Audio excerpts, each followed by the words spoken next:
Hello hello hello, welcome welcome welcome. हाँ जी, क्या हाल चाल, कैसे हैं सभी लोग। My name is Yash Maheshwari and welcome back to my YouTube channel. So this video is dedicated for all ISC class 12 students who will be taking up section C in their mathematics paper 2025। So yes, वो बच्चे जो class 12 में section C कर रहे हैं, मैंने section C का linear programming problems का वन शॉट वीडियो ऑलरेडी डाल दिया है। Application of calculus in commerce and economics का वन शॉट वीडियो डाल दिया है। And now this is the third and the last chapter which is linear programming problem. यहां से भी आपको सेक्शन सी से टोटल 15 मार्क्स का पेपर में आने वाला है और ये चैप्टर कंप्लीट करते ही 15 मार्क्स की तैयारी हो गई बेहतरीन। अगर आपको बेहतरीन तैयारी करनी है, जबरदस्त तैयारी करनी है, तो हमारी लाइव क्लासेस भी चल रही है माहेश्वरी क्लासेस एप्लीकेशन के ऊपर, जिसका लिंक नीचे डिस्क्रिप्शन पे दिया हुआ है। इस परसेंटेज बूस्टर कोर्स को अगर आप ज्वाइन करते हो तो आपको लाइव क्लासेस मिल रही हैं, रिकॉर्डेड क्लासेस मिल रही हैं, बुक्स आपके घर पे डिलीवर कराई जा रही हैं। Physics, chemistry, maths, English, bio, computer, सारे ही सब्जेक्ट्स हम लोग यहां पे कवर अप कर रहे हैं। बिल्कुल बेसिक से चैप्टर 1 से लेके चैप्टर लास्ट तक बोर्ड लेवल के questions, competency based question, assertion reason question, MCQ question, each and everything we are covering up. तो अगर आप इस कोर्स को ज्वाइन करना चाहते हो तो ज्वाइन भी कर सकते हो, या अगर आपको इस कोर्स से रिलेटेड कोई क्वेरी है, कोई क्वेश्चन है, तो नीचे दिए हुए नंबर पे कॉल करके अपनी क्वेरीज शांत की जा सकती हैं। चलिए, without wasting any time further, let's start with linear programming problems. Now what are linear programming problems? Linear का मतलब क्या है भाई? लीनियर का मतलब होता है स्ट्रेट लाइन की इक्वेशन आपने बचपन में पढ़ी थी। स्ट्रेट लाइन की इक्वेशन आपने पढ़ी थी, y is equals to mx plus c। So basically ऐसी इक्वेशंस जिसमें वेरिएबल की जो डिग्री होती है, मैक्सिमम पावर होती है, वो 1 होती है, ऐसी इक्वेशंस को हम लीनियर इक्वेशंस कहते हैं। सो ये लीनियर प्रोग्रामिंग प्रॉब्लम LPP जो ये चैप्टर है, इसमें हमको कुछ प्रॉब्लम्स दी होंगी। वर्ड प्रॉब्लम्स के फॉर्म में भी हो सकता है, नॉर्मल प्रॉब्लम्स के भी फॉर्म में हो सकता है। और ये प्रॉब्लम्स में जब हम ड्रॉ करेंगे या इन प्रॉब्लम्स को जब हम आइडेंटिफाई करेंगे तो यहां पे कुछ लीनियर इनइक्वेशंस बन रही होंगी या लीनियर इक्वेशंस बन रही होंगी कुछ इस तरीके की। ये जो लीनियर इक्वेशंस यहां पे बन रही होंगी, इनको हम कहते हैं यहां पे कॉन्स्ट्रेंट्स कहते हैं। अब ये कॉन्स्ट्रेंट्स क्या होते हैं? सो कॉन्स्ट्रेंट्स का मतलब हो गया, आपको जो वर्ड प्रॉब्लम दी होगी उसमें कोई ना कोई एक ऐसी 3 4 5 चीजें होंगी जो आपको लिमिट कर रही होगी। लिमिट कर रही होगी का मतलब है, कंस्ट्रेंट का मतलब है, कंस्ट्रेंट से हम समझ सकते हैं कि किसी चीज को रिस्ट्रिक्ट करना। सो कंस्ट्रेंट की अगर हम बात करें तो यहां पे आपको कुछ रिस्ट्रिक्शंस मिलेंगे और उन रिस्ट्रिक्शंस को ही हम कंस्ट्रेंट कहते हैं। और उनको जब हम इक्वेशन के फॉर्म में बनाएंगे तो वो लीनियर इन इक्वेशंस बनेंगी। इन इक्वेशंस आपने क्लास 11th में पढ़ा था। लीनियर इन इक्वेशन में जो इक्वल टू का साइन होता है, that is replaced by either greater than, less than, या फिर ग्रेटर देन इक्वल टू, या फिर लेस देन इक्वल टू के साथ चेंज हो जाता है। सो इक्वेशन आपको लीनियर ही मिलेंगी, लेकिन वहां पे जो साइन होगा वो या तो ग्रेटर देन होगा, या लेस देन होगा, या ग्रेटर देन इक्वल टू, या लेस देन इक्वल टू। ये लीनियर इन इक्वेशंस होती हैं। So linear programming problems. So the problems in which we are given some constraints, some restrictions which are in the form of linear inequations, उसको हम कहते हैं linear programming problem. अब ये जो constraints होते हैं, इन constraints के हिसाब से जो हमको problem दी होती है, उसमें किसी चीज को maximize करना होता है या किसी चीज को मिनिमाइज करना होता है। अब जिस चीज को मैक्सिमाइज करना होता है या मिनिमाइज करना होता है, उसको हम बोलते हैं ऑब्जेक्टिव फंक्शन। क्या बोलते हैं? Objective function. सो ये कुछ टर्मिनोलॉजीज हैं जो आपको आनी चाहिए before understanding this particular topic. तो एलपीपी के क्वेश्चंस करने से पहले ये टर्मिनोलॉजीज आपके दिमाग में क्लियर होनी चाहिए। सो जिसको मैक्सिमाइज करना है या जिस चीज को मिनिमाइज करना है, उसको हम यहां पे बोलते हैं ऑब्जेक्टिव फंक्शन। ठीक। सो कंस्ट्रेंट्स के बारे में बताया आपको, ऑब्जेक्टिव फंक्शन के बारे में बताया। अब आपको एक एग्जांपल लेता हूं छोटा सा, उस एग्जांपल से आपको समझ में आ जाएगा। सो लेट्स से एक मैन्युफैक्चरर है जो चेयर्स और टेबल्स प्रोड्यूस करता है। क्या प्रोड्यूस करता है? Chairs and tables. ठीक है। अब ये जो मैन्युफैक्चरर है इसके पास जो मैक्सिमम लैंड है जिसमें ये चेयर्स और टेबल्स प्रोड्यूस कर रहा है, वो मैक्सिमम लैंड जो है वो लेट्स से है 5000 स्क्वायर फीट की, 5000 स्क्वायर फीट की मैक्सिमम जगह है उस मैन्युफैक्चरर के पास। अब ये जो चेयर है, ये चेयर जो एरिया लेती है वो लेती है लेट्स से 2 स्क्वायर फीट, ठीक है। और जो टेबल है वो जो एरिया कवर करती है, रखने पे जो एरिया कवर करती है वो करती है लेट्स से 4 स्क्वायर फीट, ठीक है। अंडरस्टूड? ओके। नाउ ये जो चेयर है और ये जो टेबल है ये लकड़ी से बन रही है, it is made from would. एक चेयर को बनाने में लेट्स से हम कह रहे हैं कि 1 यूनिट वुड लग रही है, राइट। और एक टेबल को बनाने में लेट्स से 4 यूनिट वुड लग रही है। और ये जो मैन्युफैक्चरर है इसके पास मैक्सिमम वुड जो है वो है let's say 500 units of wood है इसके पास, ठीक है। No problem, very easy, very good. Now अब एक चेयर को बनाने में जो कॉस्ट लग रही है, कॉस्ट एक चेयर को बनाने में जो लग रही है लेट्स से वो लग रही है ₹50, और एक टेबल को बनाने में जो कॉस्ट लग रही है वो लग रही है लेट्स से ₹150, ठीक। अब क्वेश्चन में आपसे पूछ रहा है बताइए हम कितनी चेयर्स और कितनी टेबल्स प्रोड्यूस करें, मैन्युफैक्चरर बनाए, सो दैट जो कॉस्टिंग आए वो मिनिमम आए। कितनी चेयर्स और कितनी टेबल्स हम बनाए सो दैट जो कॉस्टिंग आए वो मिनिमम आए। Now this is a problem which can be dealt with LPP, linear programming problems के अंडर में ही आएगा। अब इसको हम कैसे डील करेंगे इस प्रॉब्लम को? तो इस प्रॉब्लम को अगर डील किया जाए या देखा जाए तो सबसे पहले हमको किस चीज को मिनिमाइज करना है या किस चीज को मैक्सिमाइज करना है ये सबसे पहले देखना होगा। सो इस क्वेश्चन में जैसा कि कह रहा है कि जो कॉस्टिंग है वो हमको मिनिमाइज करनी है, तो हम कितनी चेयर्स और कितनी टेबल्स बनाए सो दैट हमारी कॉस्टिंग मिनिमाइज हो जाए। सो यहां पे हम ले लेते हैं कि लेट हम जो चेयर्स बना रहे हैं वो x नंबर ऑफ चेयर्स बनाए, और जो टेबल्स हम प्रोड्यूस कर रहे हैं, मैन्युफैक्चरर प्रोड्यूस कर रहा है, वो y number of tables produce कर रहा है। तो यहां पे सबसे पहले हमने क्या ले लिए? 2 वेरिएबल्स ले लिए, x and y। x is denoting the number of chairs, y is denoting the number of tables, right. Now ये हो गया। अच्छा, अब यहां से अगर हमको मिनिमाइज किसको करना है? हमको मिनिमाइज करना है कॉस्ट को। सो जो कॉस्ट फंक्शन हो जाएगा हमारा वही हो जाएगा हमारा ऑब्जेक्टिव फंक्शन। तो मैंने अभी आपको बताया ऑब्जेक्टिव फंक्शन क्या होता है, एक ऐसा फंक्शन जिसको मिनिमाइज या मैक्सिमाइज करना होता है। हम ऑब्जेक्टिव फंक्शन को z से रिप्रेजेंट करते हैं। किससे? z से। अब एक चेयर को बनाने में कॉस्ट कितनी लग रही है? ₹50। तो x चेयर्स को बनाने में कॉस्ट कितनी लगेगी? 50x। एक टेबल को बनाने में कॉस्ट कितनी लग रही है? एक टेबल को बनाने में ₹150 कॉस्ट लग रही है। तो y टेबल्स को बनाने में कितनी कॉस्ट लगेगी? This is 150y। तो ये जो फंक्शन निकल के आया which is z is equal to 50x plus 150y, this function is known as the objective function. तो अभी मैं आपको बस ये टर्मिनोलॉजीज ही समझा रहा हूं, क्वेश्चन कैसे करेंगे ये भी मैं आपको बताता हूं, ठीक है।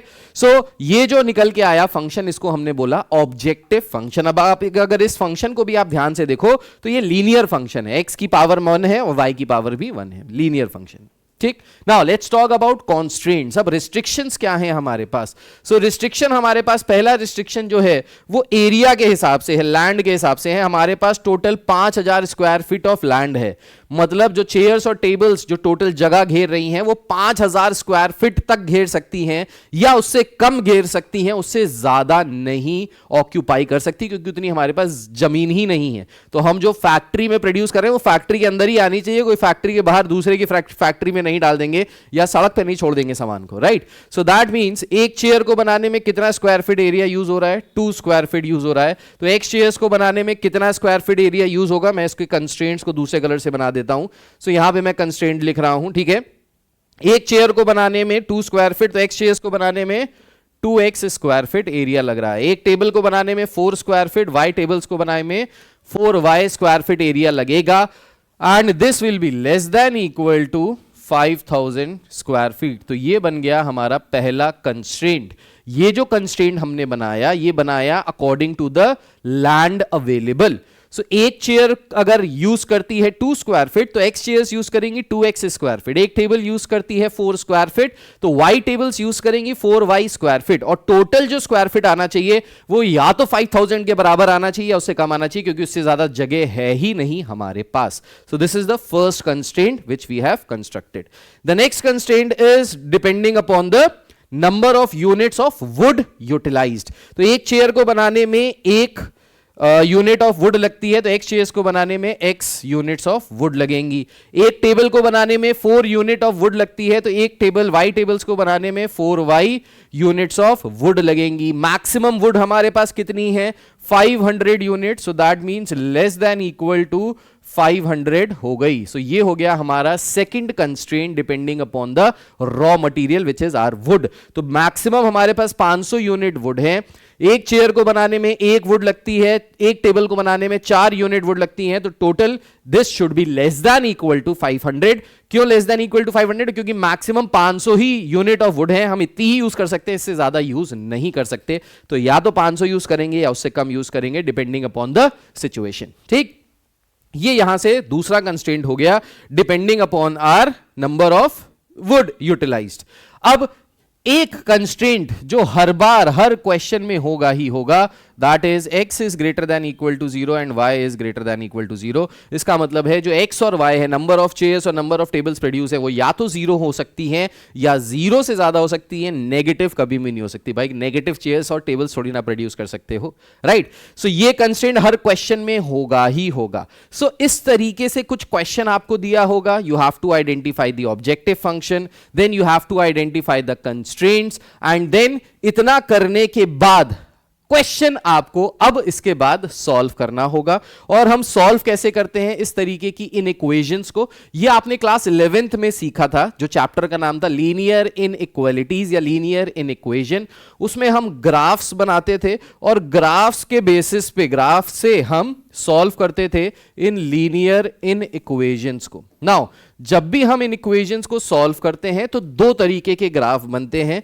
पहला ग्राफ जो बनता है उसको हम कहते हैं बाउंडेड ग्राफ, दूसरा ग्राफ जो बनता है उसको हम कहते हैं unbounded graph. Now what is the difference between bounded and unbounded? Now this is related to class 11th, but I know 11 में आपकी फीस माफ थी तो इसलिए दोबारा से बता देता हूं, right?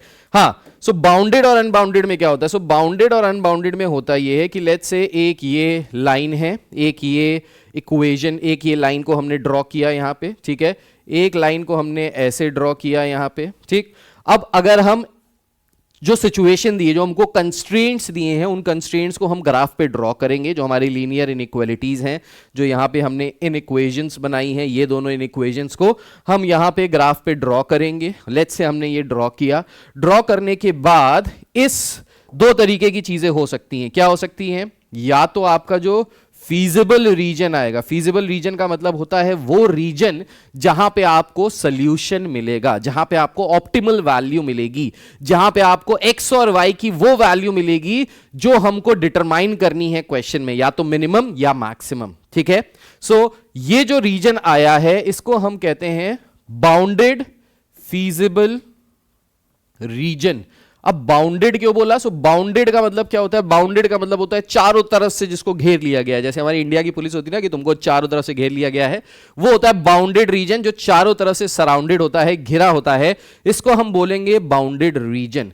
So in case of bounded reason, अगर हमारा फीजिबल रीजन, वो रीजन जिसमें हमको सोल्यूशन मिलेगा, अगर वो बाउंडेड होता है, सो 100% it is sure, 100% it is sure कि जो हमको मैक्सिमम या मिनिमम वैल्यू मिलेगी वो कहां पे मिलेगी? कॉर्नर पॉइंट पे मिलेगी। कहां पे मिलेगी?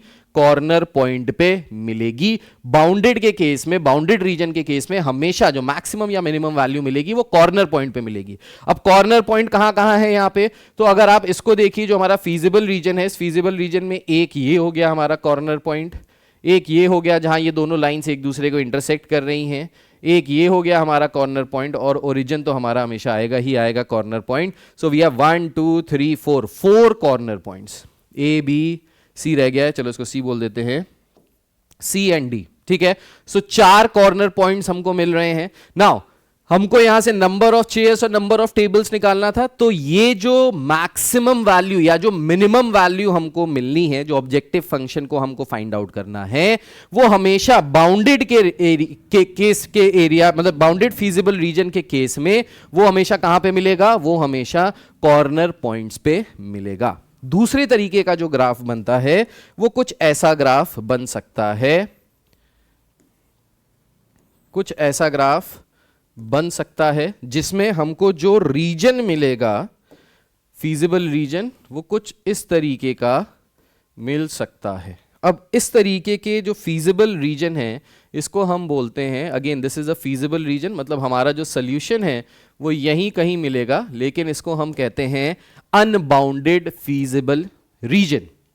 Y unbounded? Because it is not surrounded by boundaries, ये फ्री है, ये बाहर निकल रहा है, तो ये अनबाउंडेड रीजन हुआ, feasible region. Now again unbounded के केस में जब भी हम अनबाउंडेड की बात करते हैं तो जो हमको मैक्सिमम या मिनिमम वैल्यू मिलती है, this may or may not be at the corner point. So यहां पे जब भी हम अनबाउंडेड की बात करते हैं तो हमको जो मैक्सिमम या मिनिमम वैल्यू मिलेगी वो हो सकता है और नहीं भी हो सकता है कि कॉर्नर पॉइंट पे मिले। तो ऐसा हो भी सकता है कि कॉर्नर पॉइंट पे मिले, ऐसा नहीं भी हो सकता है कि कॉर्नर पॉइंट पे मिले। दैट मींस बाउंडेड के केस में it is 100% sure that the maximum और the minimum value will be obtained at the corner point, whereas in case of this unbounded region it is not sure कि हमको वो corner point पे मिलेगी ही या नहीं मिलेगी। सो यहां पे ऑप्शन रहता है। अब कैसे हम बाउंडेड और अनबाउंडेड वाले क्वेश्चंस को सॉल्व करेंगे, कैसे हम क्वेश्चंस को देखते हैं, कैसे हम इनको सॉल्व करते हैं, इसको मैं आपको एग्जांपल के थ्रू बताता हूं, क्वेश्चन के थ्रू बताता हूं। सो ये जितनी चीजें मैंने आपको बताई हैं, I hope constraint, objective function, किस तरीके से क्वेश्चन में दिया होगा, कैसे हमारे रीजन बनेंगे, ये आपको क्लियर हो गया है। ठीक है, चलिए अब क्वेश्चन पे आते हैं और क्वेश्चन से समझते हैं कि कैसे हम इन क्वेश्चंस को सॉल्व करेंगे। चलिए let's come to the question. चलिए भाई आ जाते हैं क्वेश्चन पे और देखते हैं क्वेश्चंस कैसे सॉल्व करने हैं। सो क्वेश्चन सॉल्व करने से पहले मैं आपको कुछ पॉइंट्स बताना चाहता हूं। इन पॉइंट्स को अगर आप लिख लेंगे, अपने दिल में बसा लेंगे, तो डेफिनेटली सारे क्वेश्चंस आप सॉल्व कर सकते हैं आराम से विदाउट एनी प्रॉब्लम। तो सबसे पहले क्या करना है, सबसे पहले you have to read the question carefully, read the question carefully. So सबसे पहला पॉइंट है कि जो क्वेश्चन है उसको केयरफुली आपको रीड करना है।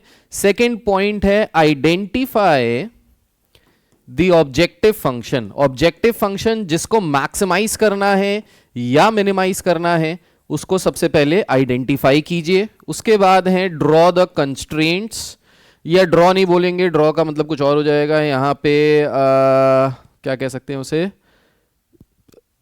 ड्रॉ द कंस्ट्रेंट नहीं कहेंगे, हम इसे कहेंगे write down the constraints, right the constraints.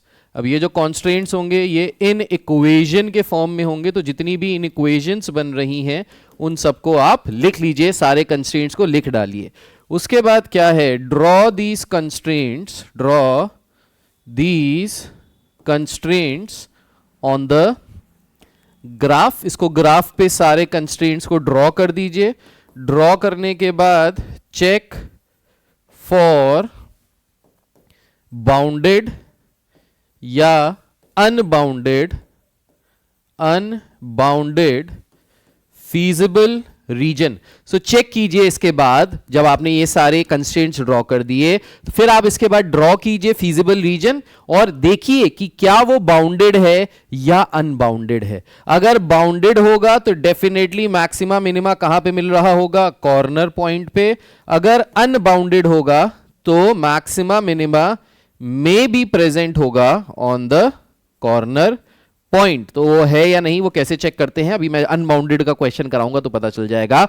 हमारे कोर्स में दोनों ही है, बाउंडेड और अनबाउंडेड दोनों, तो इसलिए हम दोनों ही टाइप के क्वेश्चंस करने वाले हैं, दोनों चीजें समझने वाले हैं। ठीक है, चलिए आगे बढ़ते हैं। सो ये प्लीज 5 पॉइंट्स हैं, इन 5 पॉइंट्स को प्लीज नोट डाउन कर लीजिए, लिख लीजिए, दिमाग में बैठा लीजिए। यही एल्गो है, हर क्वेश्चन में यही एल्गोरिदम फॉलो होगा। So you have to do this blindly. Now let's come to the question. So question देखिए, अब यहां पे ये जो पहला टाइप का क्वेश्चन है, हो सकता है ऐसा क्वेश्चन आ जाए जहां पे आपको वर्ड प्रॉब्लम नहीं दी है, डायरेक्ट इन इक्वेशन दी है, इनको सॉल्व करना है। बहुत आसान क्वेश्चन होते हैं, डायरेक्ट क्वेश्चन होते हैं, क्या करना है कैसे करना है देखिए। सो इसके लिए सबसे पहले z दिया है जिसको हमको मिनिमाइज करना है। This is the objective function which is to be minimized. हमारी पहली इक्वेशन जो है, जो हमारा पहला कंस्ट्रेंट है, वो पहला कंस्ट्रेंट ये है, यहां पे इसका कलर चेंज कर लेते हैं। सो पहला कंस्ट्रेंट हमारा यहां पे ये है, ठीक है। दूसरा कंस्ट्रेंट अगर हम लें तो दूसरा कंस्ट्रेंट हमारा ये है, ठीक। और ये तो वेरी कॉमन है, x is greater than equal to 0, y is greater than equal to 0, ये तो हर बार होगा ही होगा। तो हमारे दो कंस्ट्रेंट्स हैं। अब इन दो कंस्ट्रेंट्स को सॉल्व करने के लिए हम क्या करेंगे, एक बॉक्स बनाएंगे इस तरीके से, ठीक है। इस बॉक्स में 20 से डिवाइड किया, ऊपर लिखा x, नीचे लिखा y। एक बार x को 0 किया, एक बार y को 0 किया। सेम हम यहां पे भी करेंगे। तो जितने भी कंस्ट्रेंट्स दिए इनको ड्रॉ करने के लिए हमको मिनिमम 2 पॉइंट्स चाहिए। एक स्ट्रेट लाइन को ड्रॉ करने के लिए 2 पॉइंट्स चाहिए होते हैं, राइट। सो 2 पॉइंट्स के लिए हमने एक बार x को 0 करना है, एक बार y को 0 करना है। अब अगर यहां पे x की वैल्यू 0 करोगे तो y की वैल्यू आ जाएगी 5, y को 0 करोगे तो x की वैल्यू आ जाएगी 10। आप ये इनइक्वालिटी के साइन को गोली मारो, आप बस ये सोचो, मन की आंखों से देखो कि ये इक्वल टू का साइन है, इसको इक्वल टू की तरह मान के सॉल्व करो, जैसे नॉर्मल इक्वेशंस को सॉल्व करते हैं, ठीक। जैसे x की वैल्यू 0 डालोगे तो y की वैल्यू आ जाएगी 6, और y की वैल्यू 0 डालोगे तो x की वैल्यू आ जाएगी 8, ठीक है। तो यहां से हमने 2 पॉइंट्स यहां से निकाले, 2 पॉइंट्स यहां से निकाले। अब क्या करना है, अभी हमको ग्राफ बनाना है, राइट। तो ग्राफ बनाने के लिए करते हैं कुछ काम, ओके। सो ग्राफ बनाने के लिए हमने एक ऐसी लाइन बनाई, ऊपर की तरफ बनानी पड़ेगी, राइट।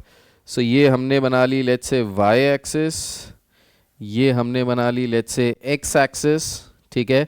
ये हमारा पॉइंट हो गया 0,0 विच इज आर ओरिजिन, इसको मान लेते हैं लेट्स से a के बराबर। अब हमको यहाँ पे देखिए 5, 10, 6, 8 इस तरीके से दिए हैं। आप x एक्सिस y एक्सिस पे सेम स्केल भी रख सकते हो, अलग अलग स्केल भी रख सकते हो, डिपेंड्स, आपको जैसा अच्छा लगे वैसा रख लीजिए। अब अगर यहाँ पे देखें तो 2-2 का गैप रखा जाए तो ज्यादा अच्छा है, तो 2-2 का गैप रख लेते हैं। ये हो गया 2, ये हो गया 4, ये हो गया 6, ये हो गया 8, ये हो गया 10। Similarly 2, 4, 6, 8 and 10। अगेन मैं आपको बताता हूं, x पे आप 2-2 का गैप रख सकते हो, y पे 5-5 का रख सकते हो, या y पे 2 का रख सकते हो, x पे 5 का रख सकते हो। डिपेंड्स अपॉन यू, जैसा आपको अच्छा लगे, स्वाद अनुसार जैसा अच्छा लगे वैसा कर लीजिए। अब यहां पे इन पॉइंट्स को अगर अपन ड्रॉ करें तो पहला पॉइंट हमारा हो गया, ये वाली जो पहली लाइन है इसको हमने बोला x0 y5, तो y5 यहां पे आएगा, x0 y5 ये हो गया पहला पॉइंट, x की वैल्यू 10, y की वैल्यू 0, ये हो गया दूसरा पॉइंट। इन दोनों पॉइंट्स को ज्वाइन करते हुए हमने यहां पे एक लाइन ड्रॉ की और इस लाइन की इक्वेशन लिख ली, which is x plus 2y is equals to 10। ये इस लाइन की इक्वेशन है, हमने यहां पे इसको लिख दिया, ठीक है। अब दूसरी लाइन लेते हैं। सो दूसरी लाइन हमारी क्या है, ये वाली है, x की वैल्यू 0, y की वैल्यू 6, तो यहां पे आ गया एक पॉइंट, x की वैल्यू 8, y की वैल्यू 0, x की वैल्यू 8, y की वैल्यू 0, ये आ गया दूसरा पॉइंट। इन दोनों पॉइंट्स को ज्वाइन करते हुए हमने एक लाइन बनाई, तो ये यहां से एक लाइन बन गई। इस लाइन की इक्वेशन है 3x plus 4y is equals to 24, ये दूसरी इक्वेशन बना ली। सो जो भी दोनों कॉन्स्टेंट्स हैं, हमने इन दोनों कॉन्स्टेंट्स को यहां पे प्लॉट कर दिया, ठीक। अब देखिए, अब एरिया कौन सा आ रहा है ये निकालना हमको बहुत इंपॉर्टेंट है, और यहीं पे सबसे ज्यादा दिक्कत होती है बच्चों को, बाकी कोई दिक्कत नहीं होती किसी भी क्वेश्चन में। सो अब एरिया कैसे निकालें, फीजिबल रीजन कैसे निकालें, तो देखिए यहां पे जो साइन है वो ग्रेटर देन इक्वल टू 10 का है। ग्रेटर देन, जब भी साइन ग्रेटर देन आएगा तो जो आपका ग्राफ बनेगा वो उस लाइन के ऊपर बनेगा, उस लाइन के ऊपर। और जब लेस देन का साइन आएगा तो जो आपका ग्राफ बनेगा, जो हमारा फीजिबल रीजन बनेगा, वो उस लाइन के नीचे। भाई लेस देन का मतलब क्या है, इस लाइन के नीचे वाला area. Greater than equal to का मतलब क्या है, इस लाइन के ऊपर वाला एरिया। तो जो पहली हरी वाली लाइन है उसके ऊपर का एरिया, उसके ऊपर का एरिया मतलब इस तरीके से ये वाला, इसके ऊपर वाला एरिया, राइट। और जो येलो वाली लाइन दूसरी लाइन है उसमें लेस देन का साइन लगा है, मतलब उसके नीचे वाला एरिया। सो नीचे वाला एरिया मतलब ये वाला एरिया। अब इन दोनों पॉइंट्स में कॉमन एरिया कौन सा है, सो अगर इन दोनों पॉइंट्स में कॉमन एरिया निकाला जाए सो कॉमन एरिया आएगा ये वाला एरिया, ये हरी के ऊपर है और पीली वाली लाइन के नीचे है। सो this is the area which is bounded between two lines. ये बाउंडेड वाला आ गया, so ये हमारा फीजिबल रीजन कैसा आ गया, बाउंडेड फीजिबल रीजन। अब अगर बाउंडेड फीजिबल रीजन आया तो मतलब डेफिनेटली जो हमको मैक्सिमा मिनिमा मिल रहा है वो कॉर्नर पॉइंट्स पे मिल रहा है। हम कॉर्नर पॉइंट्स आइडेंटिफाई कर लेते हैं। सो ये हमारा पहला कॉर्नर पॉइंट हो गया 0,6, ये हमारा दूसरा कॉर्नर पॉइंट हो गया, लेट्स से इसको बोल दिया B 0,5, और ये हमारा तीसरा कॉर्नर पॉइंट हो गया जहां पे ये दोनों लाइंस एक दूसरे को इंटरसेक्ट कर रही हैं। नाउ जब आप ग्राफ पे सही सही ड्रॉ करोगे, ये मैंने थोड़ा सा रफ ड्रॉ किया, मेरे पास ग्राफ नहीं था तो मैंने ये रफली ड्रॉ किया। जब आप ग्राफ पे बिल्कुल सही सही ड्रॉ करोगे आपको इसका कोऑर्डिनेट दिखाई दे जाएगा कि इसका कोऑर्डिनेट क्या है। इन केस अगर कोऑर्डिनेट नहीं भी दिखता तो कोई टेंशन वाली बात नहीं है, आपको ये कोऑर्डिनेट आराम से निकाल सकते हो। सो दो लाइंस किस पॉइंट पे इंटरसेक्ट कर रही हैं, ये कैसे निकालते हैं, आपने क्लास 10th में सीखा था। इन दोनों लाइंस को साइमल्टेनियसली अगर सॉल्व कर लिया जाए, विल गेट टू नो कि ये लोग कहां पे एक दूसरे को इंटरसेक्ट कर रहे हैं। तो इन दोनों को अगर साइमल्टेनियसली सॉल्व किया जाए तो पहली इक्वेशन है 3x + 4y is equals to 24। दूसरी वाली इक्वेशन को अगर हम पूरी इक्वेशन को 2 से मल्टीप्लाई कर लें तो ये हो जाएगा 2x + 4y is equals to 20। हमने 2 से मल्टीप्लाई क्यों किया है, ताकि y के कोफिशिएंट सेम हो जाए। एलिमिनेशन मेथड लगाते हैं, सबट्रैक्ट कर लेते हैं दोनों को। सो यहां से हमको x की वैल्यू मिल जाएगी, y कैंसिल हो गया, 3x - x, x is equals to 4। So x की वैल्यू आ गई 4 के बराबर। अब y की वैल्यू निकालने के लिए क्या कीजिए, आप x की वैल्यू कहीं पे भी रख दीजिए। सो x की वैल्यू अगर यहाँ 4 रख दें, 4 उधर चला जाएगा तो 10 - 4 6, 6/3, y की वैल्यू कितनी आ जाएगी, y की वैल्यू आ जाएगी यहां से 3 के बराबर। दैट मींस ये जो पॉइंट है, पॉइंट C, दिस इज 4,3। देखिए दिख भी रहा है, ये 4 के ऊपर यहां पे कहीं पे आएगा और 3 के ऊपर आसपास यहां पे आएगा। तो ये मैंने रफ ड्रॉ किया था इसलिए नहीं है, लेकिन अगर आप ग्राफ पे ड्रॉ करोगे तो एग्जैक्ट पॉइंट आपको मिल जाएगा, विच इज 4,3। नाउ हमको मिनिमाइज करना है इस ऑब्जेक्टिव फंक्शन को। तो मिनिमाइज करने के लिए अब हम क्या करेंगे, एट द लास्ट क्या करेंगे, एक और बॉक्स बनाएंगे। इस तरीके से हमने एक बॉक्स बनाया, ठीक है। इस बॉक्स में सबसे पहले हमने यहाँ पे z की वैल्यू रखी जिसको मिनिमाइज करना है, विच इज 200x + 500y, ठीक है। यहाँ पे हमने पॉइंट्स रखने हैं जिन पॉइंट्स पे हमको ये वैल्यूज चेक करनी। तो पॉइंट्स मतलब कॉर्नर पॉइंट। तो पहला कॉर्नर पॉइंट है A विच इज 0,6, दूसरा पॉइंट है B विच इज 0,5, तीसरा पॉइंट है C विच इज 4,3, राइट। अब ये यहां पे रख दें अगर हम सारी वैल्यूज, x की वैल्यू 0 और y की वैल्यू 6, 6 5 जा 30, सो ये हो गया 30 यानी 3000। यहां पे रखे 5 तो 5 5 जा 2500 हो गई यहां पे वैल्यू, और 4 और 3 रखें, सो 4 रखेंगे तो ये हो गया 800, 3 रखेंगे तो ये हो गया 1500, 15 + 8 तो ये हो गया 2300, ठीक है। 2300 हो गया। अब इनमें से क्योंकि हमको मिनिमाइज करना है as given in the question, minimum value कौन सी है, तो अगर हम मिनिमम वैल्यू यहां से देखें तो हमको मिनिमम वैल्यू कौन सी मिल रही है, हमको मिनिमम वैल्यू मिल रही है ये वाली, ये वाली। This is the minimum value that we are getting. So this is point of minima, ये मिनिमम वैल्यू मिली है। सो दैट मीन्स जो हमारा फाइनल आंसर होगा that will be x is equals to 4 and y is equals to 3 is the solution for this given LPP, linear programming problem. I hope this is clear to each and every one of you. क्या किया, दोबारा से फिर से मैं आपको एक बार recapitulate कर देता हूं। जो कंस्ट्रेंट्स दिए हैं उन कंस्ट्रेंट्स के करस्पॉन्डिंग में आपको डब्बे बनाने हैं, उन डब्बे में x और y लिखना है। एक बार x को 0 रखिए, y की वैल्यू निकालिए, एक बार y को 0 रखिए, x की वैल्यू निकालिए। जब आपको 2 पॉइंट्स मिल जाएंगे, इन दोनों पॉइंट्स को ड्रॉ करना है ग्राफ के ऊपर। ड्रॉ करने के बाद यहाँ साइन देखिए, अगर ग्रेटर देन है तो इसका मतलब है लाइन के ऊपर, लेस देन है मतलब लाइन के नीचे। अब इनमें जो कॉमन एरिया आएगा जो दोनों चीजों को सेटिस्फाई कर रहा है उसको आपको मार्क कर देना है, फीजिबल रीजन हो गया। अगर वो बाउंडेड है तो कॉर्नर पॉइंट्स पे आप वैल्यूज रख के देखिए ऑब्जेक्टिव फंक्शन में। जहां मिनिमम वैल्यू मिल रही है that is the point of minima, जहां मैक्सिमम वैल्यू मिल रही है that is the point of maxima. Now in this question as they were asking us to find the minimum value, they were asking us to minimize the objective function, therefore the minimum value is obtained at point C which is 4,3। I hope this is clear to each and every one of you. इसको note down कर लीजिए, एक और question देखते हैं, उससे आपको और अच्छे से समझ में आ जाएगा। अब ये भी क्वेश्चन वैसे ही है, राइट सेम वैसा ही उसी तरीके का क्वेश्चन है। इस क्वेश्चन को भी जल्दी से देख लेते हैं कि कैसे करेंगे, क्या करेंगे। तो सबसे पहले हमको जितने भी कंस्ट्रेंट्स दिए हैं इन सारे कंस्ट्रेंट्स के लिए एक एक बॉक्स बना लेते हैं ताकि इनकी हम x और y की वैल्यू निकाल पाए। ठीक है, अब ये वाला जो बॉक्स है, अब यहाँ पे x greater than equal to y, ये वाला जो है less than equal to y, इसके लिए कोई ज़रूरत ही नहीं पड़ेगी। सो यहाँ पे हमने इस बॉक्स को डिवाइड किया, एक बार x, एक बार y, एक बार x 0, एक बार y 0, फिर यहाँ पे भी यही किया x एंड y, एक बार x 0, एक बार y 0। सो यहाँ पे जब x 0, y की वैल्यू 20 आ जाएगी, जब y को 0 रखेंगे तो x की वैल्यू 60 आ जाएगी।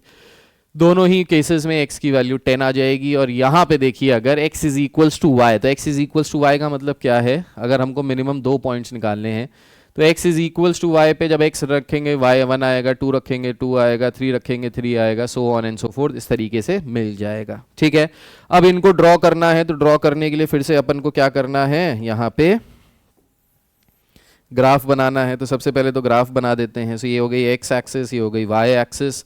मैक्सिमम वैल्यू जो आ रही है वो 60 के बराबर आ रही है। तो 10-10 का गैप अगर ले लें यहाँ पे, तो ये हो गया 10, 20, 30, 40, 50, 60, 10, 20, 30, 40, 50 एंड 60। ठीक, यहां तक आ गया, कोई दिक्कत वाली बात नहीं, कोई परेशानी वाली बात नहीं। Very good. अब पहली लाइन को अगर हम ड्रॉ करें तो x0 y20, x0 y20 this is the first point. दूसरा पॉइंट हो गया 60,0, ये हो गया दूसरा पॉइंट। इन दोनों पॉइंट्स को ज्वाइन करते हुए एक लाइन ड्रॉ की, इसकी इक्वेशन हमने लिख ली which is x plus 3y is equals to 60। दूसरी लाइन को ड्रॉ करना है, सो दूसरी लाइन को हमने ले लिया x10 y10, सो यहाँ से हो गया 10,0, ये हो गया 0,10। सो यहाँ पे ये लाइन हो गई। Now this is the line जो जा रही है, this is x plus y is equals to 10, ये वाली लाइन हो गई।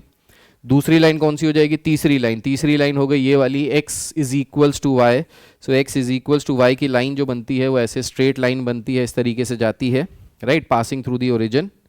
तो ये हमारी x is equals to y की लाइन बन गई। ठीक, तो यहाँ तक हमने तीनों लाइंस को ड्रॉ कर दिया, कोई दिक्कत नहीं, परेशानी नहीं, जैसा सिंपल हमने सीखा था वैसे सिंपल कर दिया। Now the question is feasible reason निकालना है, इसी में सबसे ज्यादा दिक्कत होती है बच्चों का। फीजिबल रीजन कैसे निकालेंगे देखिए।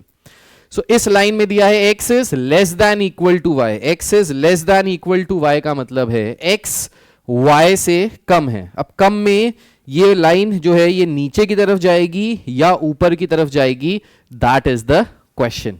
ठीक है, x is less than equal to y, less than equal to y। ठीक, अब यहां पे आप क्या कीजिए, अब यहां पे देखिए, यहां पे अब हमको नहीं समझ में आ रहा कि लाइन के नीचे वाला पॉइंट आएगा, नीचे की तरफ वाला एरिया आएगा या ऊपर की तरफ वाला एरिया आएगा।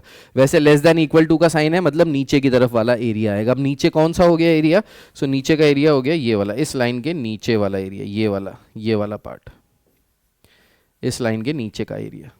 ठीक है, अब अगर आपने ये सही लिया या गलत लिया है, या आप चेक भी कर सकते हो। कैसे चेक कर सकते हो, आप चेक कर सकते हो, इस लाइन के पॉइंट एक ले लो which is lying just below it. कोई एक ऐसा पॉइंट ले लो जो इस लाइन के नीचे आ रहा है, या एक ऐसा पॉइंट ले लो जो इस लाइन के ऊपर आ रहा है, और देखो क्या वो यहां पे रखने पे ट्रू आ रहा है या नहीं आ रहा है, या फॉल्स आ रहा है। सो लेट्स से अगर हम यहां पे एक पॉइंट लें, सो ये पॉइंट ले ले 30,1, ठीक है, x की वैल्यू 30 और y की वैल्यू 1 ले लें, तो देखें क्या ये नीचे की तरफ आ रहा है, इस लाइन के नीचे लाई कर रहा है। सो x की जगह हमने लिया 30, y की जगह लिया 1। सो ये जो है 30 is less than equal to 1, क्या ये ट्रू है, ये फॉल्स है। x की जगह हमने लिया 30 और y की जगह लिया हमने 1। यहां पे ये कहीं पॉइंट आएगा 30,1, तो यहां पे क्या आ रहा है, ये जो पॉइंट आ रहा है ये फॉल्स आ रहा है। अब इस लाइन के ऊपर कहीं लेके देखते हैं, ऊपर अगर ले लें, सो लेट्स से x की वैल्यू 30 और y की वैल्यू 60, इस लाइन के ऊपर आएगा x की वैल्यू 30 और y की वैल्यू 60।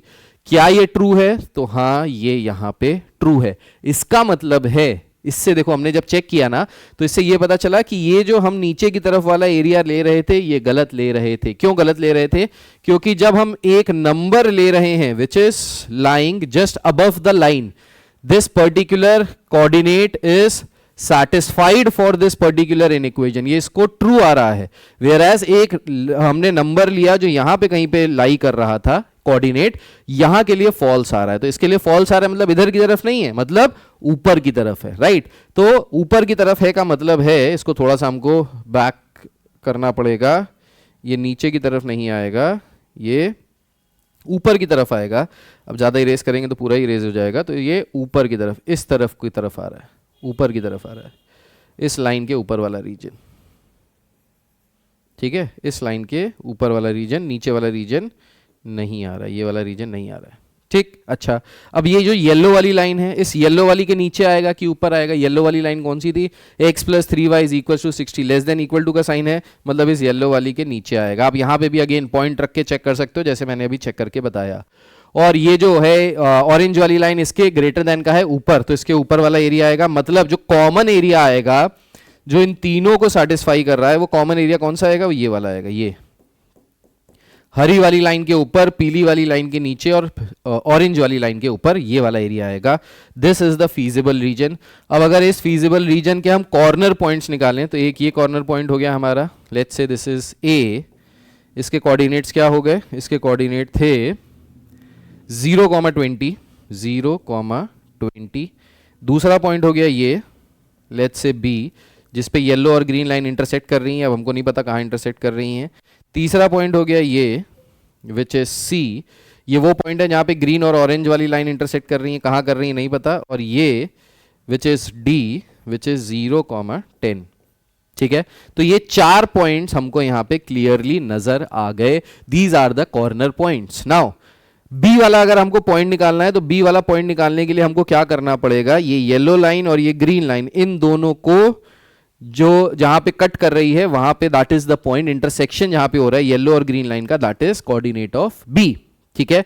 अब येलो वाली ग्रीन वाली लाइन की इक्वेशन क्या है? ग्रीन वाली लाइन की इक्वेशन है x is equals to y, और दूसरी वाली इक्वेशन क्या है? दूसरी वाली इक्वेशन है येलो वाली लाइन की x plus 3y is equals to 60। So इसको अगर हम सॉल्व करें, इसको लिख सकते हैं x minus y is equals to 0, ये इसकी इक्वेशन हो गई। सो इन दोनों का करस्पॉन्डिंग जो पॉइंट जहां पे ये दोनों एक दूसरे को कट कर रहे हैं, ये हो गया x minus y is equals to 0, और ये हो गया x plus 3y is equals to 60। तो इन दोनों लाइंस को एक साथ साइमल्टेनियसली अगर सॉल्व कर लिया जाए, सबट्रैक्ट कर दें, तो ये हो गया माइनस, ये हो गया प्लस, और 0 पे कोई फर्क ही नहीं पड़ेगा। सो यहाँ पे आ गया 60, x माइनस x कैंसिल हो गया, 3y plus y that is 4y। So y की वैल्यू आ जाएगी 15 के बराबर। अब y की वैल्यू 15 आ जाएगी, तो x की वैल्यू भी कितनी आ जाएगी? x की वैल्यू भी 15 आ जाएगी, क्योंकि x is equals to y, यही वाली इक्वेशन है, ठीक। सो ये जो पॉइंट आ गया, ये पॉइंट आ गया 15,15, दिस इज पॉइंट b, जहां पे येलो वाली और ग्रीन वाली लाइन एक दूसरे को इंटरसेक्ट कर रहे हैं। अब हमको निकालना है ग्रीन वाली लाइन एंड ये ऑरेंज वाली लाइन। सो ग्रीन और ऑरेंज वाली लाइन कहाँ इंटरसेक्ट कर रहे हैं, ये भी निकाल सकते हैं। तो इसको निकालने के लिए हमने क्या किया? ग्रीन वाली लाइन ये हो गई x minus y is equals to 0, और ऑरेंज वाली line which is x plus y is equals to 10। इन दोनों को साइमल्टेनियसली सॉल्व करेंगे तो y से y कैंसिल हो गया, 2x इज इक्वल्स टू 10 हो गया। सो x की वैल्यू आ गई 5 के बराबर, तो y की भी वैल्यू 5 के बराबर ही आ जाएगी, ठीक है। सो ये जो पॉइंट है यहाँ पॉइंट C, ये क्या हो गया? ये हो गया 5,5। तो हमको 4 कॉर्नर पॉइंट्स मिल गए। अभी लास्ट में क्या करना है? सो लास्ट में हमको वही वाला डब्बा बना देना है और डब्बे को सॉल्व कर देना है। अब डब्बा कहाँ बना लें? सो इस डब्बे को बना लेते हैं, लेट्स से यहाँ पे, ठीक है। यहाँ पे हमने डब्बा बना दिया, यहाँ पे हमने सबसे ऊपर z लिख दिया, जिसको हमको मैक्सिमाइज करना है, मिनिमाइज एंड मैक्सिमाइज दोनों ही करना है, which is 3x plus 9y। फिर यहाँ पे हमने पॉइंट्स रख दिए। हमारा पहला पॉइंट A, जिसके कोऑर्डिनेट्स हैं 0,20, पॉइंट B, जिसके कोऑर्डिनेट्स हैं 15,15, पॉइंट C, जिसके कोऑर्डिनेट्स हैं 5,5, एंड पॉइंट D, जिसके कोऑर्डिनेट्स हैं 0,10, 0,10। ये हमने 4 पॉइंट्स निकाल लिए, ठीक है। अब इन 4 पॉइंट से कैसे सॉल्व कर सकते हैं, देखिए। सो यहाँ पे 0,20, y की वैल्यू 20 रखेंगे तो 9 2 जार 18, 180 आ गया। 15 15 रखेंगे, 15 3 जार 45, 15 9 जार ये हो गया 45, और 15 9 जार 135। इन दोनों को ऐड करेंगे तो ये हो गया 10 4 और 4 8, 180, ये 180 आ गया। 5 5 रखेंगे, 5 3 ज़ा 15, 5 9 ज़ा 45, 45 प्लस 5 50, 60 आ गया। ये 10 रखेंगे तो ये आ गया 90। ठीक है, ये पॉइंट्स आ गए हमारे पास। अब इसमें से हमको मैक्सिमाइज करना है और मिनिमाइज करना है। सो डेफिनेटली जो मिनिमम वैल्यू हमको मिल रही है वो यहाँ पे मिल रही है। This is the point of minima. Minimum value मिल रही है 5,5 पे, यानी x की वैल्यू 5, y की वैल्यू 5 जब होगी तो हमको मिनिमम वैल्यू मिलेगी। Now let's talk about maximum value. Point A पे 180 मिल रहा है, यानी ये वाले पॉइंट पे 180 मिल रहा है। पॉइंट बी पे भी 180 मिल रहा है, यानी ये वाले पॉइंट पे भी 180 मिल रहा है। कभी भी अगर ऐसा हो कि दो पॉइंट्स पे आपको सेम वैल्यू मिल रही है, जैसे यहां पे मैक्सिमा की दो पॉइंट्स पे सेम वैल्यू मिल रही है, सो दैट मींस इन दोनों पॉइंट्स के बीच में आने वाले जितने पॉइंट्स होंगे उन सारे पॉइंट्स पे आपको मैक्सिमम वैल्यू मिलेगी। ठीक है, तो कोई एक पर्टिकुलर मैक्सिमा नहीं है यहां पे, क्योंकि दो वैल्यू सेम टू सेम आ रही हैं। तो इन दोनों पॉइंट्स के बीच में आने वाले जितने भी पॉइंट्स हैं उन सारे पॉइंट्स पे जो आपको वैल्यू मिलेगी वो मैक्सिमम वैल्यू मिलेगी। सो हम लिख सकते हैं minimum value will be at 5,5, right, and maximum value will lie between all the points between A and B.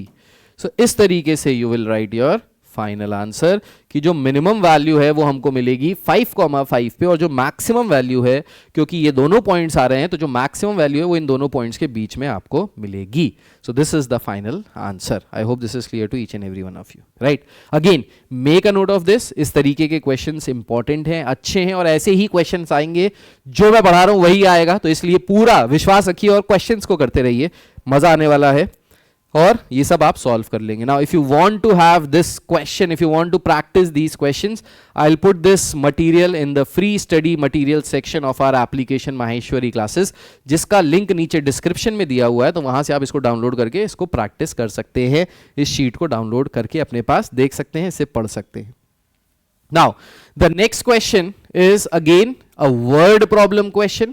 Now, all the word problem questions will be solved in the same way as I have solved the previous questions. बस क्या करना है, इन word problems को convert करना है into constraints, objective function, बस यही करना है। ठीक, तो सबसे पहला स्टेप क्या था जो मैंने आपको बताया? मैंने बताया कि सबसे पहले you have to read the question. So question को read करते हैं। A cooperative society of farmers has 50 hectare of land to grow two crops X and Y. The profit from crop X and Y per hectare are estimated at rupees 10,500 and rupees 9,000.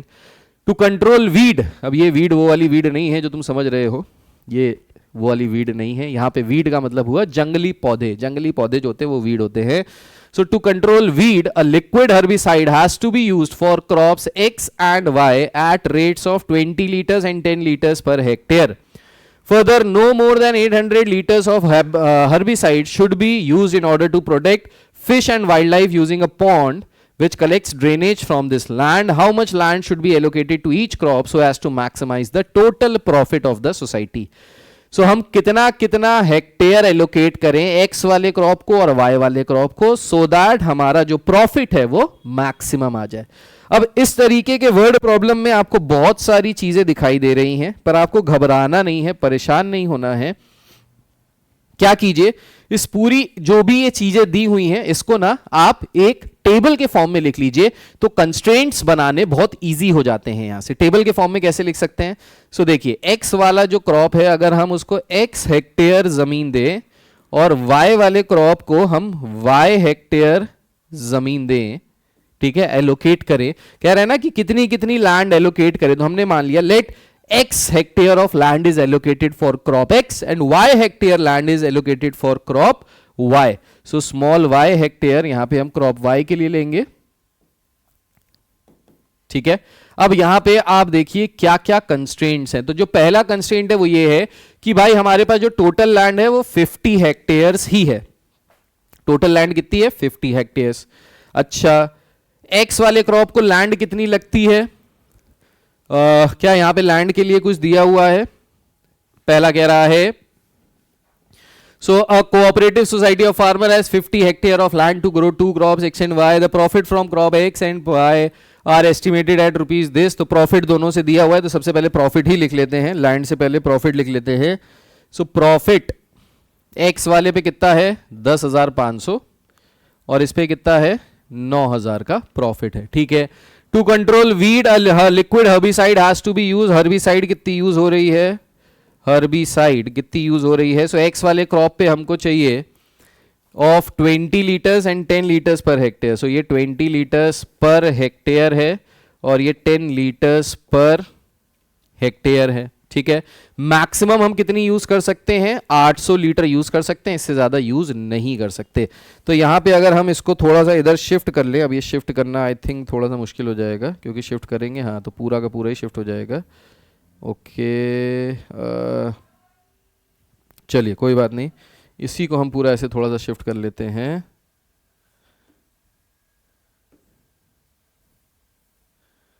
तुम इधर ही रहो भाई, तुम इधर रहो. Okay अगर maximum लिखना है यहाँ पे मैक्सिमम लिख लेते हैं. अब समझ जाना मैक्सिमम कितना है. सो मैक्सिमम यहाँ पे 800 लीटर हम यूज कर सकते हैं. This is the maximum which we can use. तो ये प्रॉफिट हो गया, ये हो गया. ठीक है. Okay. How much land should be allocated to each crop so as to maximize the total profit. कितनी कितनी लैंड एलोकेट करनी है. तो भाई देखो मैक्सिमम लैंड हमारे पास कितनी है 50 हेक्टेयर्स की है. अगर मैक्सिमम लैंड 50 हेक्टेयर्स की है तो hamaरे पास x हेक्टेयर हमने x वाले क्रॉप को दिया, y हेक्टेयर y वाले क्रॉप को दिया. तो ये आपको सबसे पहले यहां पे लिखना पड़ेगा, इसको लिख लीजिएगा. Let x hectare land is allocated to crop x, then let y hectare land is allocated to crop y. तो ये सबसे पहले आपको लिखना पड़ेगा. जो भी x और y ले रहे हैं, बचपन में वर्ड प्रॉब्लम सॉल्व करते थे ये सब लिखते थे, वही लिखना है सेम टू सेम, तभी नंबर मिलेंगे, वरना मार्क्स कैंसिल हो जाएंगे, कट जाएंगे. अब सबसे पहले ऑब्जेक्टिव फंक्शन आइडेंटिफाई करते हैं. ऑब्जेक्टिव फंक्शन जिसको मैक्सिमाइज करना है, मैक्सिमाइज करना है प्रॉफिट को. 10,500 का प्रॉफिट हो रहा है पर हेक्टेयर. तो अगर हम x हेक्टेयर ले रहे हैं तो टोटल प्रॉफिट कितना हो जाएगा 10,500 x. y वाले क्रॉप पे 9,000 रुपीज प्रॉफिट है पर हेक्टेयर. तो y हेक्टेयर अगर ले रहे हैं तो टोटल प्रॉफिट कितना हो जाएगा 9,000 y. ये बन गया सबसे पहले हमारा objective function which is to be maximized. इसको क्या करना है मैक्सिमाइज करना है. नेक्स्ट क्या है हर्बिसाइड्स जो हम यूज कर रहे हैं. अच्छा next land x plus y, ये हमारी टोटल लैंड है. This will be less than equal to 50. This is the first constraint. y less than equal to 50 क्योंकि भाई पूरी लैंड हमारे पास 50 हेक्टेयर है, तो हम 50 हेक्टेयर से ज्यादा लैंड तो यूज ही नहीं कर सकते. तो मिनिमम लैंड जो हम यूज कर रहे हैं या तो 50 हेक्टेयर या उससे कम, तो इसलिए लेस देन इक्वल टू का साइन लगाया. अब एक चीज और याद रखिएगा, हमेशा काम आएगी. अगर क्वेश्चन में कहीं पे भी दिया है at least, then in this case you have to use the sign of greater than equal to का साइन यूज करना है. अगर at least दिया है, अगर at most दिया है, at most तो less than equal to का साइन यूज करना है. उल्टा at most पे less than equal to, at least पे greater than equal to. ये याद रखिएगा, कभी गलती नहीं करेंगे, हमेशा सही होगा क्वेश्चन. राइट. सो पहला कंस्ट्रेंट आ गया x plus y is less than equal to 50. दूसरा कंस्ट्रेंट अगर हम हर्बिसाइड के हिसाब से बनाएं तो 20 लीटर पर हेक्टेयर लग रहा है. हमने टोटल x हेक्टेयर लिया है तो कितना हर्बिसाइड लगेगा 20x plus 10 litres per hectare लग रहा है. हमने y हेक्टेयर्स लिया है तो ये 10y. Again this will be less than equal to 800. y because no more than 800 litre. No more than कह रहा है तो किसका साइन लगेगा लेस देन इक्वल टू. तो हमने लेस देन इक्वल टू का ये बना लिया. अब थर्ड और फोर्थ इक्वेशन बन जाएगी x is greater than equal to 0, y is greater than equal to 0. So ये सारे कंस्ट्रेंट्स बन गए. सो दो कंस्ट्रेंट्स बन गए. इन दोनों कंस्ट्रेंट्स को आप ड्रॉ करेंगे ग्राफ. अब इसको सॉल्व कैसे करना है, सॉल्व वैसे ही करना है जैसे हमने पिछला वाला क्वेश्चन, ये वाले क्वेश्चंस सॉल्व किए हैं. सो आपको क्या करना है, यही वाले डब्बे बनाने हैं दोनों इक्वेशंस के लिए. इसके लिए दोनों इक्वेशंस ड्रॉ करनी है.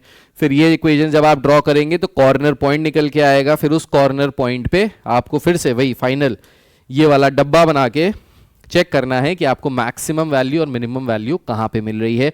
सो नीचे जो कमेंट करके बताएगा कि कहां पे हमको इस वाले केस में बताइए x और y की वैल्यू क्या आ रही है, नीचे कमेंट करके जो भी सही आंसर देगा मैं उसको हार्ट दूंगा ताकि बाकी लोगों को पता चल जाए कि इन्होंने सही आंसर दिया है या नहीं दिया है। ठीक है, सो सॉल्व तो वैसे ही करना है जैसे अभी मैंने आपको क्वेश्चंस कराए हैं, बस ये क्वेश्चन इसी तरीके से हो जाएगा and this will fetch you at least 4 to 5 marks. जितने मार्क्स का आएगा पूरे मार्क्स आपको मिल जाएंगे। इस तरीके से हमको करना है क्वेश्चन। अब यहां पे ये जो ग्राफ बनेगा ये भी बाउंडेड वाला बनेगा, तो कॉर्नर पॉइंट्स पे ही आपको वैल्यू मिल जाएगी। अब एक क्वेश्चन कराता हूं अनबाउंडेड वाला और आपको आ जाएगी सारी चीजें पूरी तरीके से, बेहतरीन तरीके से। फिर आप जितने क्वेश्चन चाहे उतनी प्रैक्टिस कर लीजिए, वो आपके लिए अच्छा रहेगा। Right, so again make a note of this and then we'll be moving on to the unbounded region वाला क्वेश्चन। ठीक है, चलिए नेक्स्ट क्वेश्चन पे आते हैं और देखते हैं नेक्स्ट क्वेश्चन कैसे करना है, क्या करना है। सो नेक्स्ट क्वेश्चन क्या कह रहा है? नेक्स्ट क्वेश्चन कह रहा है a dietitian wishes to mix 2 types of foods in such a way that vitamin contents of the mixture contain at least 8 units of vitamin A and 10 units of vitamin C. Food first contains 2 units per kg of A and 1 unit per kg of C. Food second contains, ठीक है, जो भी दिया है इसको हम table के form में लिख लेते हैं, चीजें आसान हो जाएंगी।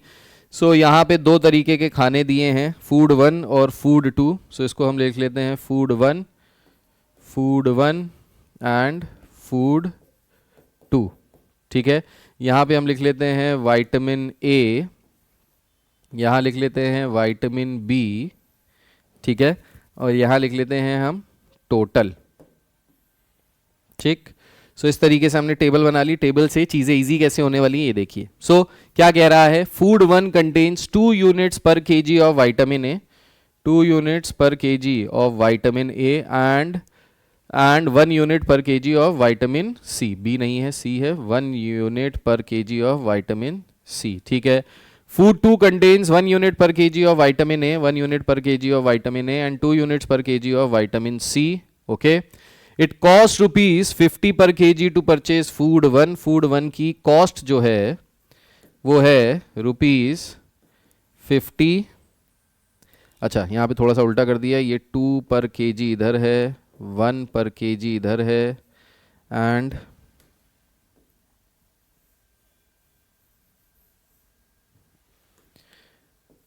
वन पर केजी इधर है, 2 पर केजी इधर है। ठीक है, कॉस्ट ₹50 पर केजी है और इसकी सेकंड वाले की ₹70 पर केजी कॉस्ट है। ठीक है, formulate this problem as a linear programming problem to minimize the cost of such a mixture. तो हमको कॉस्ट को मिनिमाइज करना है। अब कॉस्ट को मिनिमाइज करने के लिए एक और चीज यहां पे दी है। क्या दी है? जो विटामिन ए है, dietitian wishes 2 types of foods in such a way that the vitamin content of the mixture contain at least 8 units of vitamin A. So at least 8 units of vitamin A आना चाहिए। So यहाँ पे हमने लिख लिया at least vitamin A कितना होना चाहिए? 8 यूनिट्स कम से कम होने चाहिए। और विटामिन सी कितना होना चाहिए? 10 यूनिट्स कम से कम होना चाहिए। ये यहाँ पे क्वेश्चन में दिया है, तो ये सब हमने टेबल के फॉर्म में बना लिया। अब इससे फायदा ये हो जाता है कि हमारी इक्वेशंस बनाने में हमको बहुत इजी हो जाता है। सो अगर हम ले लें कि विटामिन ए कह रहा है formulate this problem as linear to minimize the cost of such mixture.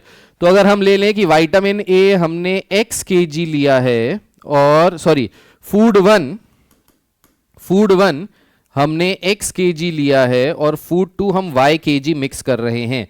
तो दोनों तरीके के खाने हम मिक्स कर रहे हैं। सो फूड 1 हम x kg ले रहे हैं और फूड 2 हम y kg ले रहे हैं। ठीक, तो यहां पे लिखेंगे let the quantity of food 1 be x kg, quantity of food 2 be y kg। अब इसके हिसाब से सबसे पहले ऑब्जेक्टिव फंक्शन को आइडेंटिफाई करते हैं। तो हमको कॉस्ट को मिनिमाइज करना है। कॉस्ट क्या है?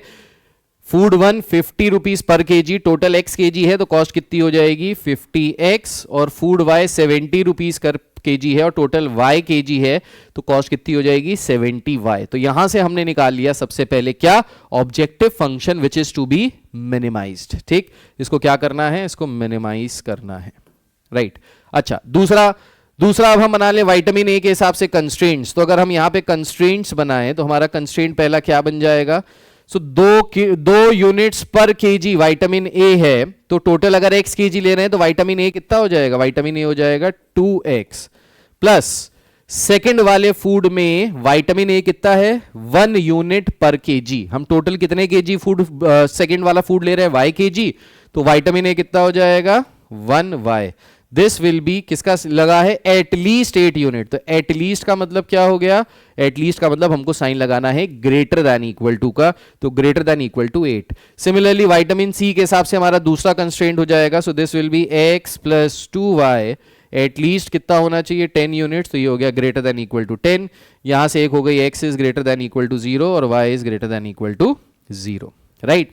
तो ये हो गए हमारे, सबसे पहले हमने इस पूरे एलपीपी वाले क्वेश्चन को, वर्ड प्रॉब्लम को फॉर्मुलेट कर लिया है कंस्ट्रेंट्स के फॉर्म में, ऑब्जेक्टिव फंक्शन के फॉर्म में। ये सब हमने यहां पे जो इतनी कहानी दी है इसको हमने पूरे को मैथमेटिकली लिख लिया है, ठीक। तो ये जो भी हमको दिया है लहसुन और अदरक, इसको सब हमने क्या कर लिया, इसको हमने इजी करके बना लिया है इन इक्वेशंस के फॉर्म में। अब इन्हीं इन इक्वेशंस को सॉल्व करना है। अब इसको कैसे सॉल्व करेंगे, तो सॉल्व करने के लिए हमको क्या करना पड़ेगा, फिर से वही ग्राफ बनाना पड़ेगा, वही सॉल्व करना पड़ेगा। तो नेक्स्ट पेज ले लेते हैं, वरना यहाँ पे जगह कम पड़ जाएगी हमारी। ये रहा नेक्स्ट पेज, यहाँ पे हम इन इक्वेशंस को लिख लेते हैं 2x plus y greater than equal to 8। So 2x plus y greater than equal to 8। दूसरा है x plus 2y greater than equal to 10, x greater than equal to 0, y greater than equal to 0। ये हमारे constraints हैं। इन constraints के corresponding में हम बना लेते हैं अपने बॉक्सेस। तो यहाँ पे हमने अपनी ये बॉक्सेस बना लिए, एक बार x 0, एक बार y 0, अगेन एक बार x 0, एक बार y 0, राइट। जब x 0 करेंगे y की वैल्यू 8, जब y 0 करेंगे x की वैल्यू 4, जब x 0 करेंगे तो y की वैल्यू 5, जब y को 0 करेंगे तो x की वैल्यू 10। सो ये दोनों बॉक्सेस हमने यहाँ पे बना लिए। अब हमको क्या करना है, अब हमको इसको ग्राफ पे ड्रॉ करना है। चलो ग्राफ पे ड्रॉ कर लेते हैं। सो ग्राफ पे ड्रॉ करने के लिए हमने यहाँ पे बनाया y एक्सिस, यहाँ पे बनाया x एक्सिस। अगर हम यहाँ पे देखें तो लेट्स से 2 2 का गैप ले लें, 2 4 6 8 10, सबसे बड़ा नंबर 10 है, 10 तक ही जाएगा। 2 4 6 8 10, ये हमने नंबर्स ले लिए। अब हम इसको ड्रॉ कर देते हैं यहाँ पे। तो पहला वाला है x 0 y 8, x 4 y 0, ठीक है। सो पहली इक्वेशन बन गई हमारी ये इक्वेशन किसकी है, 2x plus y is equals to 8 की। दूसरी इक्वेशन जो बननी है इसको भी हम ड्रॉ कर लेते हैं, x 0 y 5, x 0 y 5 and x 10 y 0। इन दोनों को ड्रॉ कर देते हैं। सो यहाँ से ड्रॉ किया। अब ये मैं रफ ड्रॉ कर रहा हूँ, आपको स्केल का यूज़ करना है, स्केल का यूज़ कर लेना, ठीक है भाई। सो यहाँ पे ये की। अब देखो दोनों में ही ग्रेटर देन इक्वल टू का साइन लगा है, मतलब इस लाइन के भी ऊपर का एरिया, ठीक है, और इस लाइन के भी ऊपर का एरिया। तो अगर आप कॉमन एरिया लोगे तो कॉमन एरिया फीजिबल रीजन क्या आएगा, फीजिबल रीजन आएगा ये वाला, फर्स्ट क्वाड्रेंट में है। x greater than equal to 0 और y greater than equal to 0 का मतलब है कि दोनों फर्स्ट क्वाड्रेंट में। तो हम फर्स्ट क्वाड्रेंट से अगर बनाए तो ये हो जाएगा हमारा फीजिबल रीजन, दिस वन। ये ऑरेंज के भी ऊपर, येलो के भी ऊपर, ये वाला रीजन जो हो गया, ये हो गया हमारा फीजिबल रीजन। अब ये किस तरीके का फीजिबल रीजन है, अगर आप इसको ध्यान से देखिए तो ये है अनबाउंडेड फीजिबल रीजन। अगर ये अनबाउंडेड वाला है तो अनबाउंडेड के केस में हमको जो मैक्सिमा या मिनिमा मिलता है वो मे बी और मे नॉट बी मिलेगा कॉर्नर पॉइंट पे। अब कैसे चेक करेंगे कि may be may not B corner point पे मिला है कि नहीं मिला है, तो सबसे पहले हम क्या करते हैं, सबसे पहले हम कॉर्नर पॉइंट्स देखते हैं, यहां से कॉर्नर पॉइंट्स क्या क्या आए हैं। तो सबसे पहला हमारा एक ये कॉर्नर पॉइंट आया है विच इज a 0,8। दूसरा कॉर्नर पॉइंट आया ये जहां पे ये दोनों इंटरसेक्ट कर रही हैं लाइंस, b बोल देते हैं। और तीसरा कॉर्नर पॉइंट आया है ये वाला, इसको हम c बोल देते हैं विच इज 10,0, ठीक है। सो b वाला जो पॉइंट है जहां पे ये दोनों लाइंस एक दूसरे को इंटरसेक्ट कर रही हैं, इसको हम निकाल लें। तो ये हो गया x plus 2y is equals to 10, और ये हो गया, इसको 2 से अगर मल्टीप्लाई कर ले so 4x plus 2y is equals to 16। अब इन दोनों को आपस में सब्ट्रैक्ट कर लें तो minus minus minus, so 2y cancel हो गया, 4x माइनस x, ये हो गया 3x is equals to 16 minus 10 that is 6। x की वैल्यू आ गई 2 के बराबर। अब x की वैल्यू अगर 2 आई है यहां रख देंगे तो 2 उधर चला जाएगा, माइनस में हो जाएगा, तो ये हो जाएगा 8, 8 से यानी 4, y की वैल्यू 4, ठीक है। सो यहां पे ये जो पॉइंट b आया दिस इज 2, 4, तो ये 2,4 हमारा ये वाला पॉइंट आ गया है। ठीक, नाउ हमको कॉर्नर पॉइंट्स पे मैक्सिमा या मिनिमा मिलेगा या नहीं मिलेगा, तो एक बार चेक कर लेते हैं। अब इसके लिए क्या करेंगे, तो यहां तक हमने वही सेम चीज की जो हमने बाउंडेड के लिए किया था। I hope this is clear to each and every one of you.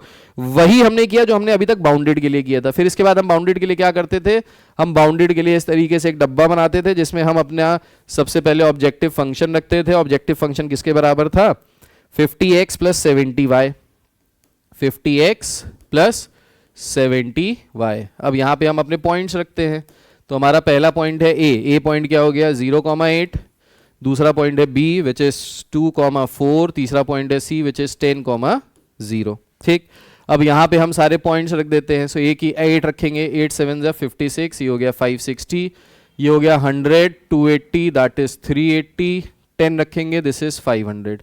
हमको क्या करना था, हमको कॉस्ट को मिनिमाइज करना था। तो मिनिमम कॉस्ट हमको कहां मिल रही है, मिनिमम कॉस्ट हमको मिल रही है यहां पे, this is the point of minimum. Minimum cost मिल रही है जब x की वैल्यू है 2 और y की वैल्यू है 4। नाउ यहां तक हमने वही सब सेम चीज की जो बाउंडेड के केस में करते थे। अब अनबाउंडेड में क्या स्पेशल होता है, सो अनबाउंडेड में लास्ट में बस आपको क्या करना है, एक एक्स्ट्रा चीज कि जो आपने यहां से मिनिमम वैल्यू निकाली विच इज 380, हमको मिनिमाइज करना है।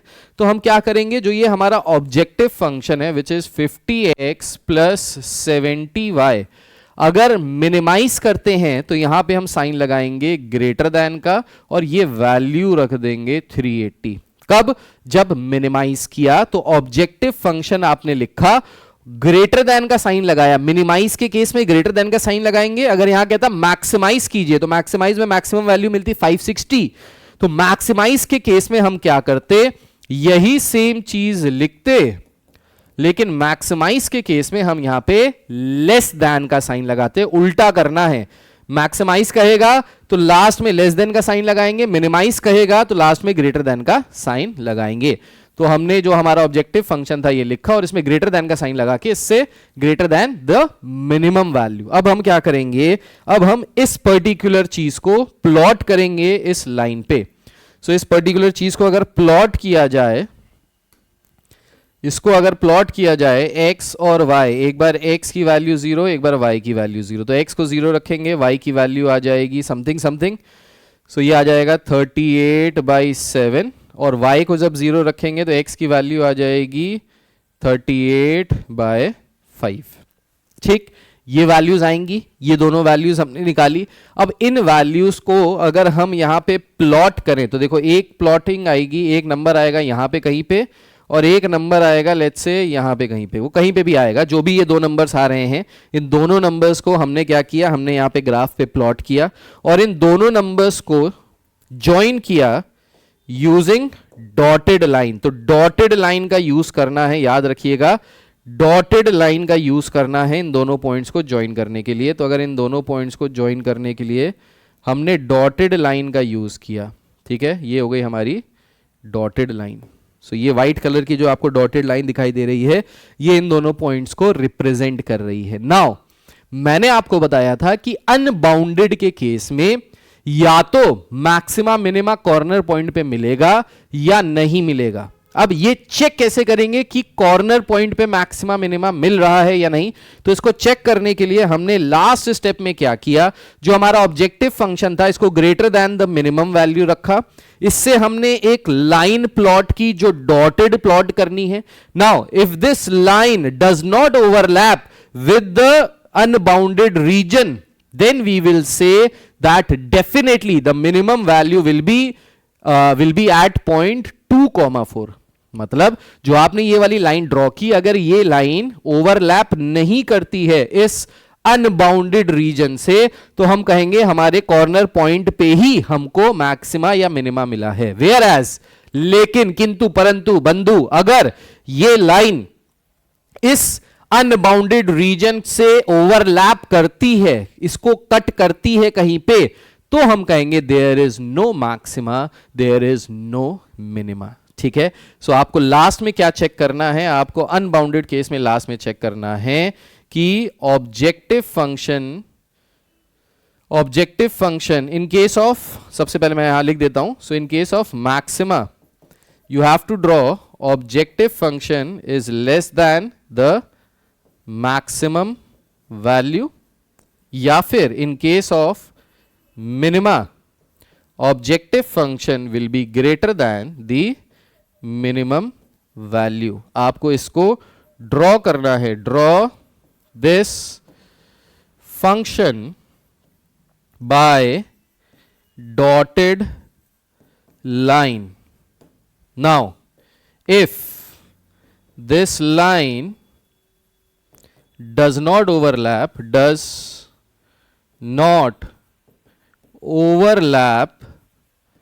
with the feasible region, अगर ये लाइन ओवरलैप नहीं करती है with the feasible region, then the maxima या minima is at corner point, else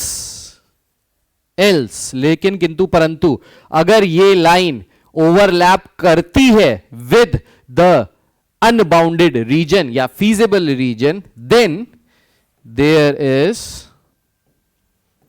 no maxima, या देयर इज नो मैक्सिमा नहीं, हम इसको कहेंगे there is infinite maxima and minima, या फिर हम कहेंगे नो मैक्सिमा मिनिमा, क्योंकि infinite number of maxima minima मिल रहे तो कोई एक पर्टिकुलर मैक्सिमा या पर्टिकुलर मिनिमा नहीं है हमारे ग्राफ में। सो बस यही है पूरा का पूरा लीनियर प्रोग्रामिंग प्रॉब्लम। अब लीनियर प्रोग्रामिंग प्रॉब्लम में बच्चों को दिक्कत आती है ये वर्ड प्रॉब्लम्स में। क्या दिक्कत आती है इन वर्ड प्रॉब्लम से ना, ये जो इन इक्वेशंस हैं बस यही नहीं बनती हैं, बाकी तो भाई बहुत चिंटू है, बहुत इजी है, क्योंकि हर क्वेश्चन में वही करना है। सारे वर्ड प्रॉब्लम को अच्छे से पढ़ना है, उससे टेबल बनानी है, टेबल से इन इक्वेशंस बनाने हैं, ऑब्जेक्टिव फंक्शन बनाना है, कंस्ट्रेंट बनाना है, कंस्ट्रेंट के बाजू में डब्बा बनाना है x0 y0, और उन डब्बे को x0 y0 जो कंस्ट्रेंट्स हैं उनको ड्रॉ करना है ग्राफ पे। अगर ग्राफ चारों तरफ से घेर लिया गया है तो बाउंडेड है, मतलब मैक्सिमा मिनिमा कॉर्नर पॉइंट पे मिलेगा। अगर ग्राफ अनबाउंडेड है, चारों तरफ से नहीं गिरा है, खुला हुआ है, तो मैक्सिमम या minimum value may be corner point या मे नॉट भी कॉर्नर पॉइंट पे मिले। तो कॉर्नर पॉइंट चेक कीजिए, बड़ा वाला डब्बा बनाइए, देखिए कहां मिनिमा आ रहा है, कहां मैक्सिमा आ रहा है। अगर हमको मिनिमम चेक करना है तो ऑब्जेक्टिव फंक्शन लिखेंगे, ग्रेटर देन मिनिमम वैल्यू डालेंगे। अगर मैक्सिमा करना है ऑब्जेक्टिव फंक्शन लिखेंगे, लेस देन मैक्सिमम वैल्यू लिखेंगे। इसको हम ड्रॉ करेंगे, अगेन डब्बा बनाएंगे, x0 y0 करेंगे, इसको हम ड्रॉ करेंगे ऑन द ग्राफ। अगर ये ग्राफ के अगर ये अनबाउंडेड रीजन को ओवरलैप कर रही है ये डॉटेड लाइन, तो infinite number of maxima minima. लेकिन अगर ये इसको ओवरलैप नहीं कर रही, जैसे यहां पे देखिए बाहर से निकल गई, ओवरलैप नहीं कर रही है, तो we will say definitely the minimum value will be at this. तो ये मिनिमम वैल्यू यहीं पे है 100%, यानी x की वैल्यू आ गई 2 के बराबर एंड y की वैल्यू आ गई 4 के बराबर। मतलब फाइनल आंसर में नीचे स्टेटमेंट लिखना बहुत जरूरी है, स्टेटमेंट नहीं लिखोगे तो मार्क्स कट जाएंगे। सो फाइनल स्टेटमेंट आपको क्या लिखना है यहां पे, therefore 2 kg of food first and 4 kg of food second is to be mixed to get minimum cost। सो जो क्वेश्चन पूछा था आपसे कि कितना कितना हम फूड 1 और फूड 2 को मिलाएं ताकि हमारी कॉस्ट मिनिमाइज हो, जो हमारी कॉस्ट है वो मिनिमम हो, तो उसका आंसर हमने लास्ट में लिख दिया कि 2 किलो फूड फर्स्ट टाइप का और 4 किलो फूड सेकंड टाइप का अगर हम मिला के मिक्स करके रखें तो जो हमारा फूड बनेगा वो सारे कंस्ट्रेंट्स को भी फॉलो कर रहा है और उसकी कॉस्ट जो होगी वो मिनिमम होगी, राइट। सो बस अब इसी तरीके के सारे क्वेश्चंस आप प्रैक्टिस कर डालिए। ये विद इन 1 घंटा अगर आप देखेंगे तो विद इन 1 घंटा मैंने बहुत चीजें रिपीट की हैं, विद इन 1 घंटा मैंने आपको सारी चीजें एक्सप्लेन कर दी हैं। bounded region, unbounded region, feasible region, objective function, constraints, each and everything. Now even after watching this, if you have any problem, if you are facing some difficulties, yeah, if you want me to come up with more questions from LPP, then please comment below. I'll be there to help you, right? तो नीचे comment करके बताइएगा। In case अगर आपको लगता है कि और ज्यादा क्वेश्चन सर आप थोड़ा सा प्रैक्टिस करा दीजिए तो और ज्यादा करा देंगे, ठीक है। So this is Yash Maheshwari signing off and we are we have completed section C. Now we'll be moving on to section B very fast. Take care. God bless you all. Bye bye. जय हिंद. अपना ख्याल रखिए. Bye.